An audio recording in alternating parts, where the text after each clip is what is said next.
நாளை திருச்சியில் விஜய் பிரச்சாரம் மேற்கொள்ளவுள்ள நிலையில் கட்சியினருக்கான வழிகாட்டுதல்களை வெளியிட்டுள்ளது தவேக. மக்கள் சந்திப்பு நிகழ்ச்சி நடைபெறும் பகுதிகளில் உள்ள கட்டிடங்கள், காம்பவுண்ட் சுவர்கள், மரங்கள், மின் விளக்குகள், கம்பங்கள் மீது ஏற வேண்டாம் என்று தவேக அறிவுறுத்தியுள்ளது. நாளை திருச்சியில் விஜய் பிரச்சாரம் மேற்கொள்ளவுள்ள நிலையில் கட்சியினருக்கான வழிகாட்டுதல்களை வெளியிட்டுள்ளது தவேக.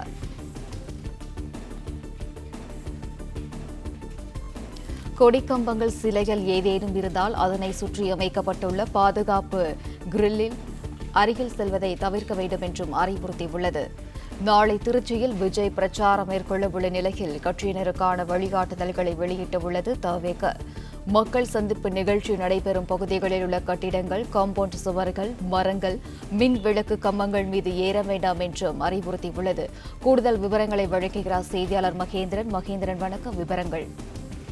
தமிழக வெற்றி கழக தலைவர் நாளை தனது அரசியல் பிரச்சாரத்தை திருச்சியில் தொடங்க இருக்கக்கூடிய நிலையில் பல்வேறு கோரிக்கைகளை கட்சி சார்பில் வைத்திருக்கின்றனர். குறிப்பாக விஜய் நாளை இந்த பிரச்சாரத்தில் கலந்து கொள்ளும் போது நிகழ்ச்சியை முடித்துவிட்டு செல்லும் போதும் அவரது வாகனத்தை யாரும் இருசக்கர வாகனங்களில் அல்லது வேறு வாகனங்களில் பின்தொடர வேண்டாம் என்று அறிவுறுத்தப்பட்டிருக்கிறது. ஏற்கனவே கடந்த முறை கோயம்புத்தூர், அதே போன்று காஞ்சிபுரத்தில் நடந்த இந்த நிகழ்வுகளில் எல்லாம் அவர் பிரச்சார வாகனம் செல்லும் போது இருசக்கர வாகனத்தில், 4 சக்கர வாகனத்திலும் அவர் வாகனத்தை பின்தொடர்ந்து சென்றது விமர்சனத்துக்குள்ளானது. இந்நிலையில்தான் இருசக்கர வாகனத்தில் அல்லது 4 சக்கர வாகனத்தில் யாரும் அவரது வாகனத்தை பின்தொடர்ந்து செல்லக்கூடாது என்று அறிவுறுத்தல் வழங்கப்பட்டிருக்கிறது. மேலும் கர்ப்பிணி பெண்கள், கைக்குழந்தையுடன் இருக்கும் சகோதரிகள், முதியவர்கள், உடல்நலம் குன்றியோர், பள்ளி சிறுவர் சிறுமியர் மற்றும் மாற்றுத்திறனாளிகள் வீட்டிலிருந்து நேரலை வாயிலாக நிகழ்ச்சியை கண்டுகளிக்கும்படி கேட்டுக் கொள்ளப்பட்டிருக்கிறது. மேலும் மக்கள் சந்திப்பு நிகழ்ச்சிகளின் போது தலைவர் அவர்களின் வருகை, அதாவது கட்சித் தலைவர் விஜய் அவர்களின் வருகை உள்ளிட்டவற்றின் போதும் கட்சியின் தொண்டர்கள் யாரும் பட்டாசு வெடிப்பதை தவிர்க்க வேண்டும் என்ற கோரிக்கையும் வைக்கப்பட்டிருக்கிறது. அதே போன்று கண்ணியத்துடன் நடந்து கொள்ள வேண்டும், காவல்துறையின் சட்ட விதிமுறைக்கு உட்பட்டு நடந்து கொள்ள வேண்டும், சட்டம் ஒழுங்கை பாதுகாக்கும் வகையில் நடந்து கொள்ள வேண்டும் என்ற அறிவுறுத்தலையும் கட்சியின் பொதுச் செயலாளர் ஆனந்த் வழங்கியிருக்கிறார்.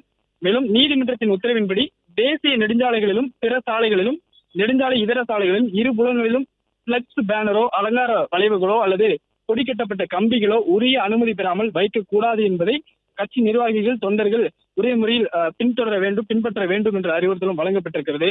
பெண்கள், குழந்தைகள், முதியவர்கள் மற்றும் நோயாளிகளுக்கும் எந்தவித போக்குவரத்து இடையூறும் ஏற்படாத வகையில் இந்த பிரச்சாரத்தில், அதாவது விஜயோட பிரச்சாரத்தில் கலந்து கொள்ள வரக்கூடிய நிர்வாகிகள், தொண்டர்கள் பங்கேற்க வேண்டும் என்ற அறிவுறுத்தலும் வழங்கப்பட்டிருக்கிறது.